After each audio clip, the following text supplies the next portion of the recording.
दोस्तों, क्या आप जानते हैं कृष्ण ने सुदामा से एक चावल का दाना लेकर समस्त स्वर्ग लोग उनके नाम क्यों कर दिया?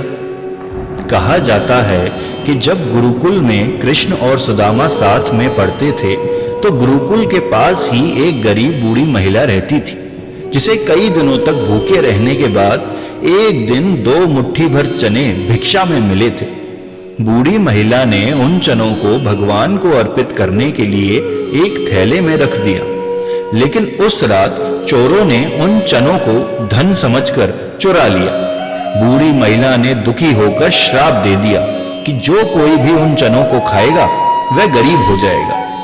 वे चोर उसी आश्रम में छिप गए जहां कृष्ण और सुदामा पढ़ते थे। पकड़े जाने के डर से हड़बड़ाहट में चोर वे चने का थैला छोड़कर भाग गए और सुबह वह थैला गुरुकुल की गुरु माता को मिल गया। उन्होंने अनजाने में श्रापित चने कृष्ण और सुदामा को दे दिए और उन्हें भूख लगने पर खाना साझा करने का निर्देश दे दिया। पर सुदामा बहुत बड़े ज्ञानी थे। उन्हें पता था कि अगर कृष्ण श्रापित चने खाएंगे तो केवल कृष्ण नहीं, सारा संसार गरीब हो जाएगा। इसे रोकने के लिए सुदामा ने सभी चने खुद खा लिए और अपने प्रिय मित्र को बचाने के लिए गरीबी स्वीकार की। वर्षों बाद गरीबी की अंतिम सीमा पर पहुंचकर बार बार अपनी पत्नी के कहने पर सुदामा कृष्ण से मिलने द्वारका पहुंचे। कुछ मांगने की इच्छा से नहीं, बल्कि अपने मित्र से मिलन की अभिलाषा में। जो नजारा सुदामा के सामने आया वह उनकी कल्पना से परे था।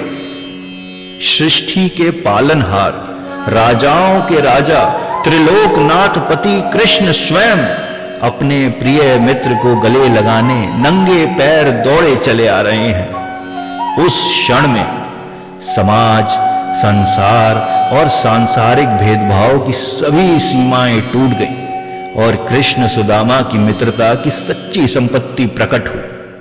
कृष्ण ने प्रेम से सुदामा से पूछा कि वह अपने घर से उनके लिए क्या भेंट लाए हैं। सुदामा कृष्ण को अपनी पत्नी द्वारा दिया गया चावल का छोटा सा थैला देने में झिझकने लगे। कृष्ण, जो सब कुछ जानते थे, उन्होंने सुदामा से वह थैला ले लिया। चावल का पहला दाना खाकर कृष्ण ने सुदामा को स्वर्ग लोक दे दिया। दूसरे दाने में उन्होंने पृथ्वी लोक दे दिया। तीसरे दाने में वे वैकुंठ लोक तक देने जा रहे थे, लेकिन कृष्ण की पत्नी रुक्मणी जी ने उन्हें याद दिलाया कि यदि कृष्ण वैकुंठ लोक सुदामा को दे देंगे तो स्वयं कहां निवास करेंगे।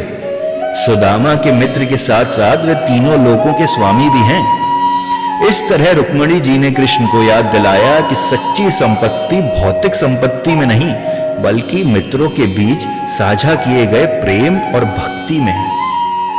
बाबा, फिर क्या हुआ? जब सुदामा अपने गांव लौट आए तो उन्होंने अपनी छोटी सी झोंपड़ी को एक शानदार महल में बदला हुआ पाया, जो उन पर हुई कृष्ण की दिव्य कृपा का प्रतीक था। संसार में मनुष्य के सभी रिश्ते जन्म के पहले से निश्चित होते हैं, पर संसार में मित्रता ही एकमात्र रिश्ता है जो मनुष्य अपनी इच्छा से चुनता है। और इसीलिए मैं तुम्हें समझाता हूं कि अन्न का आदर किया करो। बेटा, हमेशा याद रखना, ये एक चावल का दाना एक स्वर्ग लोक के बराबर है, क्योंकि जितना सुदामा कृष्ण के बिना अधूरे हैं, उतना ही कृष्ण अपने मित्र सुदामा के बिना। आज मित्रता दिवस पर नीचे कमेंट बॉक्स में अपने कृष्ण या अपने सुदामा को अवश्य टैग करें। नमस्कार।